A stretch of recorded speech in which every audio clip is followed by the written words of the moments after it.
com eles, que não se misturassem com eles, porque Deus ia tirar essas nações do caminho do povo de Israel. E quando eles estavam aproximando de Gibeon, lá habitavam os heveus, na cidade de Gibeon, os gibeonitas. E eles comentando, eles disseram: o povo vem vindo. E esse povo vem vindo com o poder do Deus deles. É um Deus forte, é um Deus que tem feito coisas maravilhosas na vida desse povo. E eles foram pedir um conselho: o que é que nós vamos fazer? E alguém aconselhou que eles tivessem uma estratégia, e eles cumpriram aquele conselho, acataram aquele conselho e fizeram um plano. E o plano era o seguinte: nomearam uma embaixada para representar a cidade, e eles deveriam vestir roupas rasgadas, sandálias rasgadas, odres velhos, furados, e pão velho bolorento. E eles foram daquele jeito vestidos, e chegando lá no meio do povo de Israel, eles disseram: olha, nós somos de uma terra muito longínqua, mas nós ouvimos falar do Deus de vocês, então nós queremos fazer parte deste povo, nós queremos um tratado de paz, nós não queremos guerra com vocês. Aí eles perguntaram: mas vocês são de onde? Não, nós somos de muito longe. Olha aqui, ó, esse sapato era novo quando nós saímos da nossa terra, essa roupa era nova, os odres novos, esse pão bolorento saiu quentinho do forno, mas durante a nossa viagem, olha como ele ficou velho, porque nós viemos de muito longe. E o versículo que eu li diz: eles não tomaram conselho do Senhor, e foram fazendo aliança, foram fazendo pacto, fazendo juramento com aquele povo, um juramento de paz, de amizade, e comeram da sua provisão, que é comer o pão bolorento do inimigo, além de desobedecer a Deus, porque Deus tinha dito para não fazer aliança com aquele povo. E aqui uma pausa: às vezes nós agimos assim, nós deixamos de ouvir o conselho de Deus e comemos o pão bolorento junto com o nosso inimigo. E Josué, apesar de um servo fiel, dedicado, temente a Deus, caiu nesse erro de não pedir conselho. E nós vamos falar um pouquinho sobre conselho. Tem gente que não gosta. Tem até um ditado popular que diz: se conselho fosse bom, ninguém dava. E eu vou dar um conselho agora e não vou vender, não. O conselho é bom em qualquer situação. Aí 3 dias depois, voltando à história, eles descobriram que tinham sido enganados. Aí eles foram atrás do povo, foram tirar satisfação com o povo. Vocês mentiram, enganaram. Eles disseram: não, nós tememos o teu Deus e recebemos esse conselho e agimos assim. Aí Josué disse: agora nós não podemos voltar atrás. O fato deles comerem o pão com os inimigos dizia que esse tratado era irrevogável. Comendo da provisão do outro significava que não se podia voltar atrás naquilo que foi decidido.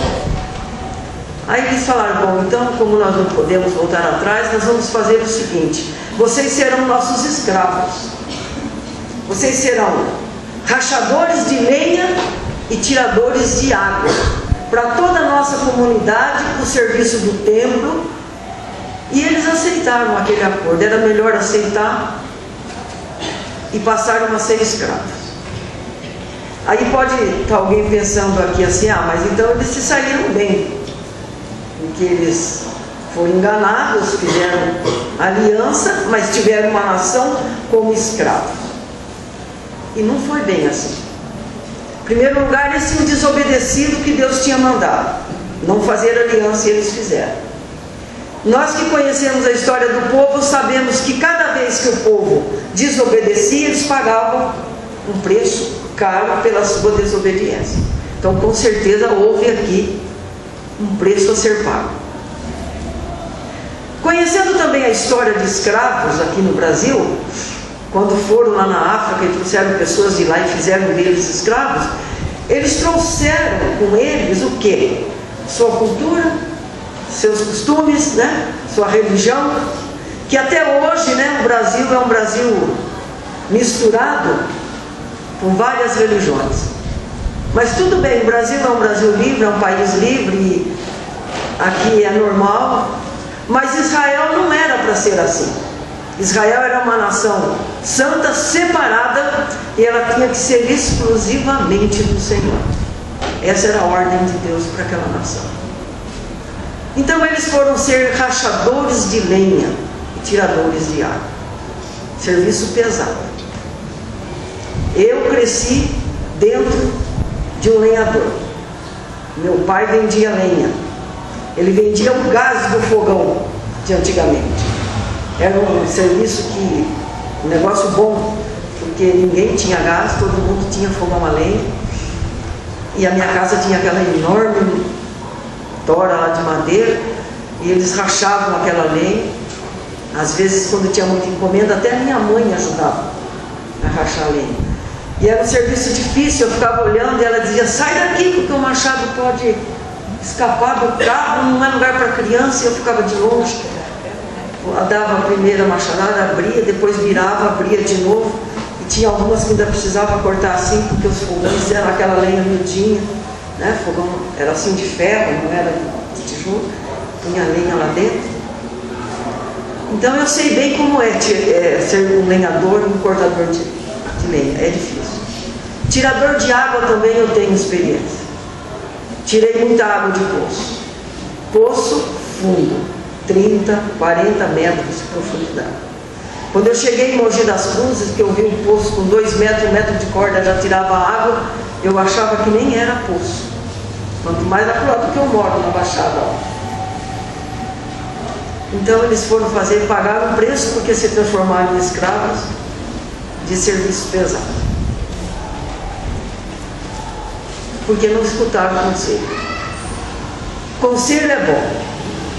E nós precisamos ouvir conselho. E tem conselho também ruim. Eu sei da história que eu lia quando no livro criança, era o velho, o menino e o burro. Diz a história que o velho ia andando com o menino puxando pela mão um burro. Aí encontrou uma pessoa que deu o seguinte conselho: não faça isso. Um velho e um menino andando e o burro desocupado, põe o menino no burro. O velho pegou o menino e pôs no burro. Andaram mais um pouco, outro conselho: mas o que é isso? O menino no burro e o velho andando, puxando. Tira o menino do burro e sobe o velho. Ele desceu o menino e o velho subiu. Foi andando mais um pouco, outro conselho: mas o que é isso? Um velho em cima do burro e um menino andando e puxando. Desce o velho.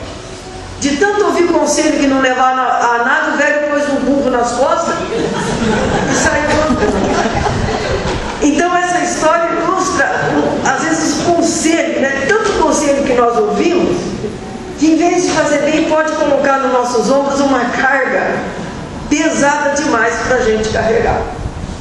Então, bons conselhos cabem em qualquer lugar. Nós temos uma outra história na Bíblia de um rei, que quando seu pai morreu, ele herdou o trono, e ele foi perguntar para os idosos o que ele tinha que fazer para agradar o povo. Ele queria agradar o povo. Então os idosos, os anciãos, que eram os conselheiros daquela época, disseram para ele: olha, o teu pai pôs um jugo muito pesado em cima do povo. Alivia o jugo desse povo. Fala palavras boas, brandas para ele, e você vai conquistar o povo. Ele não quis ouvir esse conselho. Daí ele foi consultar os moços da idade dele, os jovens. E ele falou: o que eu faço para agradar o povo? Ele falou: que agradar o povo? Nada.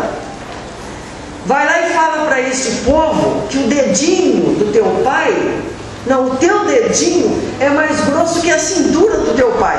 Quer dizer, aquilo que o teu pai fez, né, com um dedo, eu vou fazer muito mais pesado do que isso. Em vez de ouvir o bom conselho, esse rei ouviu o mau conselho. Não porque eram jovens, porque o jovem Vou olhar para vocês agora. Na mão de Deus, temente a Deus, ele pode ser um bom conselheiro. Pode aconselhar até um idoso. O idoso também, às vezes, precisa de conselho. Mas nesse caso aqui foi o conselho dos jovens, né, que a nação tomou um outro rumo. Começou aí a divisão da nação de Israel. Então, conselho é bom. Nós temos que ouvir conselhos, não é? E vou dizer para minhas meninas agora, as mensageiras: onde não há conselho, fracassam os projetos. Não preciso falar sobre o trabalho delas, porque foi tudo falado, foi tudo explicado direitinho. Eu só quero dizer para vocês que eu tenho 2 filhas que foram mensageiras. Chegaram até, entraram no tapete vermelho, vestido longo, receberam a coroa de rainha. E com elas, outras meninas, que algumas até vêm aqui na igreja ainda, nessa igreja aqui. A Sônia trabalhou com os mensageiros na primeira igreja. E o que eu quero dizer para vocês é o seguinte: muita coisa aconteceu na vida dessas meninas. Elas cresceram, tomaram caminhos diferentes. Umas casaram, outras ficaram solteiras. Umas ficaram aqui, outras foram embora. Mas uma coisa aconteceu: nenhuma delas se desviou de tudo aquilo que aprenderam durante o tempo das mensageiras.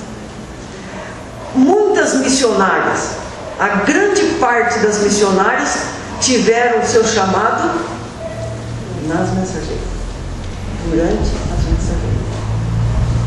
Então o que eu quero dizer para vocês, especialmente agora, é isso. Vocês estão sendo preparadas para fazer o que Jesus falou: pegar o arado, não olhar para trás. Vocês sabem o que é um arado? Não precisa se acanhar, porque isso é coisa de gente antiga mesmo, vocês não precisam saber tanto. Arado é o trator de antigamente. O trator agrícola, que a Valmete lá, a Val fabrica, é o tratorzinho manual que ia preparando a terra para plantar.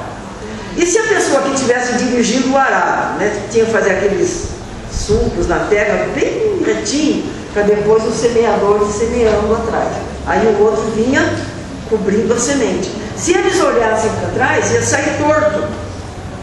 Então, por isso que eles tinham que olhar sempre para frente para fazer o serviço bem feito. E Jesus falou: aquele que toma o arado e olha para trás não está apto para o trabalho. Vocês estão sendo preparadas para pegar o arado e não olhar para trás. Tem um detalhe no tempo das mensageiras das minhas meninas: era uma saia verde godê até o pé e uma blusa cacharel até aqui e até aqui a manga. Depois que elas cresceram, elas riam daquele uniforme. Elas achavam a maior graça. Não tem importância que o uniforme elas acharam feio depois, mas o que elas aprenderam vestida com aquele uniforme foi muito marcante. Não sei para onde vocês vão. Vocês estão preparando, estão aprendendo a amar missões, estão se preparando para falar de Jesus. Geralmente quando fala em missões já se pensa na África, mas talvez não seja. Pode ser a África brasileira. Aqui na África tem os mesmos problemas da África lá.